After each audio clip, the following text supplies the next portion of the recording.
Александр Михайлович Сергеев, как обычно, проснулся в 7 утра и пошел умываться в ванную. Но тут его ждал сюрприз. Вместо приятного журчания воды он услышал лишь ракочущий гул. Встали утром, нет воды. Позвонили в дом управления, сказали авария. Съездил в РКИМ, набрал воды.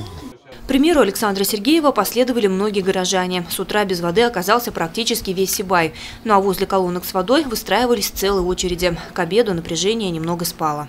Жена звонит, откуда-нибудь воды привези. Вот.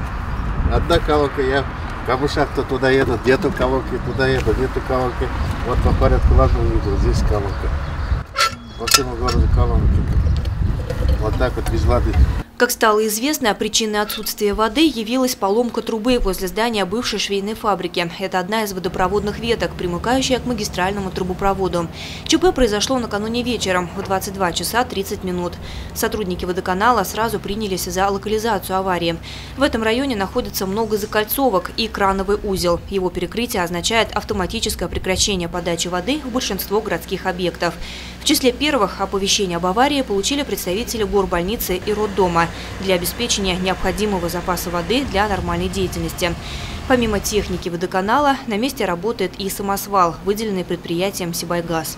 Сотрудники водоканала работали на аварийном участке всю ночь, и лишь к 8 часам утра удалось более-менее остановить поток воды. Примерно в это же время в домах и квартирах города подача воды была снижена до минимальных значений.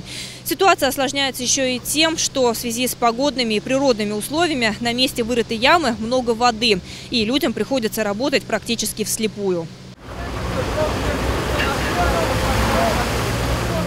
Результат этой аварии стало то, что здесь находится магазины «Магнит», «Монетка». И период, сами знаете, апрель, когда жидкие грунты, влажные, очень мощные тяжелые машины ходили и раздавили чугунную трубу. Вот результат. Надо вот это последствия изучать и что-то решать, делать с ними. По словам представителей водоканала, места, где постоянно проезжают большегрузные машины, должны быть усилены. Тем более в весенний период, когда грунт теряет прочность и становится водонасыщенным. Иначе от таких механических обломов труб никто не застрахован. Да и если говорить о водопроводной системе города в целом, она требует пристального внимания. Аварии практически еженедельно у нас. Аварий очень много. Сети изношенные, старые. Износ сетей составляет порядка 80-90%. Поэтому от них никто не застрахован. Второе, будем так говорить, в нашем тарифе нету затрат на капитальный ремонт. И то, что мы делаем своими силами, вот все, что можем, делаем. Это опять о оплате завода. Все говорят, что большие тарифы. На самом деле тариф реальный на 40% от того, что должен быть. Сегодняшнюю аварию сотрудники водоканала обещают устранить в нормативные сроки. Это не более 8 часов с момента прекращения подачи воды населению. Но сколько времени пройдет до момента следующей аварии с учетом износа водопроводных сетей – большой вопрос. Ляна Кириллова, Олег Кадыров, Гульгина Раскильдина для службы новостей.